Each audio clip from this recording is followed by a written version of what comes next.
All right, hello, welcome to my video. So I'm gonna go over with you a very interesting subject today, which is as follows. There are both advantages and limitations of evidence-based practice. Okay, let's go over some of the advantages. The first advantage is that it utilizes proven effective treatments. The second advantage is it also involves the latest research studies. It can be tailored to individual patients, helping with specific needs. It is also a knowledge-based practice. So, going back to bullet point 1, it utilizes proven effective treatments. I think this is a great advantage. Why is that a great advantage? Because it's proven effectiveness. I think with evidence-based practice, the fact that it's a proven effective treatment saves time and money for a practitioner, and it gives them essentially like a model to go by, like a almost like an algebraic equation. It's proven effective. People have practiced it, and it's worked. So it's kind of like a good recipe that you don't have to think too hard about because it's already been made. It also involves the latest research studies. So that's great because it's up to date, it's modern, it's not outdated. It's I think research is an ongoing process, and even when someone has researched like a certain subject, like obsessive compulsive disorder, there's always going to be new and improved research, and it's essentially like an ongoing process. So I think it's great that evidence-based practice is like an ongoing educational system, really. And yeah, the third bullet point, it can be tailored to individual patients. I think that's great because essentially when a patient is getting treatment, I think it's important that they feel like they're being catered to, their specific needs, that they're treated like an individual, that their needs aren't dismissed or overlooked just based on like a generic cookie cutter formula that isn't individualized to them and their needs. So the fact that it can help people on a like individual and unique level, that's a really great benefit. It is also a knowledge-based practice. So yeah, like circling back to the latest research studies, that those kind of encompass one another. It's based on knowledge and research that has been proven to be effective. Now, I would like to discuss some of the cons with you. The first one is it may take time for research that has been performed to be implemented into practice. Interesting. So there's like a time lapse there, and that would be a con because someone that wants to stay up to date with like the latest and greatest research or like a newfound method, there's that time lapse. So essentially, like that research could be performed, but it takes time for like it to be proven effective, for it to be like accepted into practice and then implemented and like taught to practitioners. Another con is, again, research takes time. So there can be a delay when incorporating new research into practice. And I believe I went over that. Another con that is, this could be a con or a pro depending on the practitioner, but as a counselor, you'll always be learning. This may be seen as an inconvenience or a nuisance. So there are people out there, whatever profession they're in, they have that passion, that drive, that thirst or hunger to like constantly learn.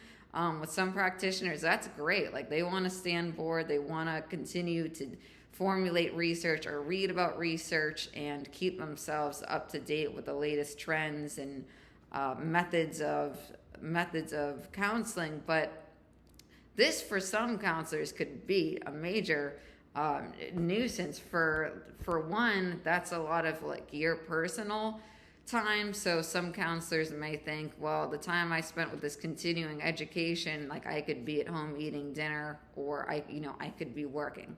So investing that time and that energy is could be seen as like an inconvenience. And another thing, like I would like to take into consideration is like, yeah, you'll always be learning, and like essentially, not only is that energy expelled, it's also like money. So if you're going to be doing any kind of workshops or classes or continuing education, like that is a monetary investment that not everyone will have the availability to invest in. So that is definitely a con in my book. Here we go. Some practitioners may not have the time or money. Yep, we went over that.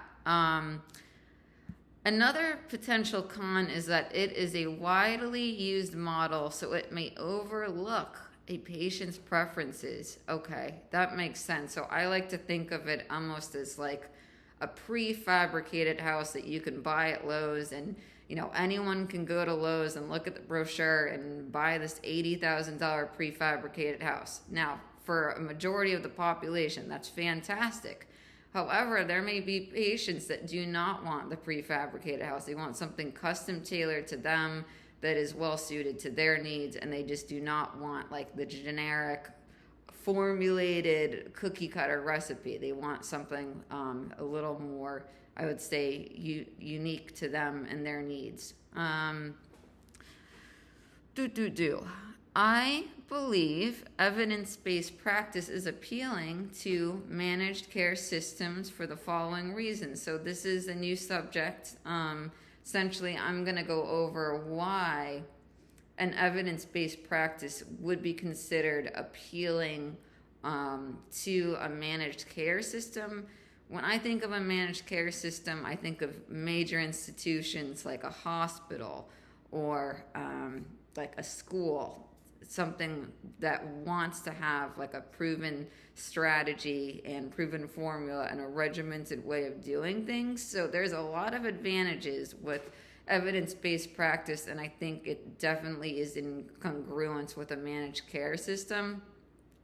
One of the biggest advantages is that evidence-based practice is considered to be cost effective. So this is like a really beneficial really to any managed care system or institution, because like any business or company, like you're gonna have a quota to meet, you're going to have a monetary limit. Like you don't just have like endless money to spend. So they might say, well, we have this specific amount of funds that we can use like for the next 2 years, and if it's cost effective, that means that they can like utilize and incorporate mental health care when they otherwise might not have like the available funds to do so. So that's a great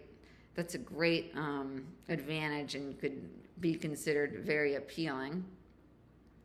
Also, it is based on proven treatment strategies that have been thoroughly researched and practiced. Okay, so back to proven treatment strategies. It is like it has been researched, it has been practiced over and over and over again to the point where it's almost like an algebraic equation, and it's proven to like yield results, and not just results but like predictable results based on a formula that has been proven effective and researched many times and practiced. It is also based on scientific evidence. So yeah, when it comes down to like research, it's not based on theory, it's not based on conceptualizing or wondering. Like it's a scientifically proven formula, which can be very appealing. Yes, and in my eyes, it is essentially a scientific research-based formula, and that can be really beneficial to a managed care system. I don't think they're gonna really have the time or funds or interest for any kind of experimentation or something that's like willy-nilly. I think they want a proven formula of effectiveness that they can use for like a major pool of clients or patients. And it also can mitigate risks associated with unnecessary treatments. So that would make sense if they make it like a lower risk, higher benefit kind of situation. That means that they can avoid unnecessary treatments, and like with an unnecessary or an experimental treatment, that's going to cost them a lot of their resources, like their time, their money, and like ultimately their reputation. Because if they have an experimental treatment plan that doesn't work out so great, some people may remember that, and it could create an ill reputation on their behalf. Because of this, it is less likely for a managed care system to be exposed to potential lawsuit. Again, going back to like low risk, if they aren't associated with like any kind of risks or unnecessary or ineffective treatments, like they're essentially protecting themselves from any kind of litigations or lawsuits. So that's majorly beneficial for a managed care system, because it creates simplicity, and I mean, no one really wants to get sued, so that's a big benefit for them. The final subject I would like to discuss is there are several ethical issues associated with evidence-based practice.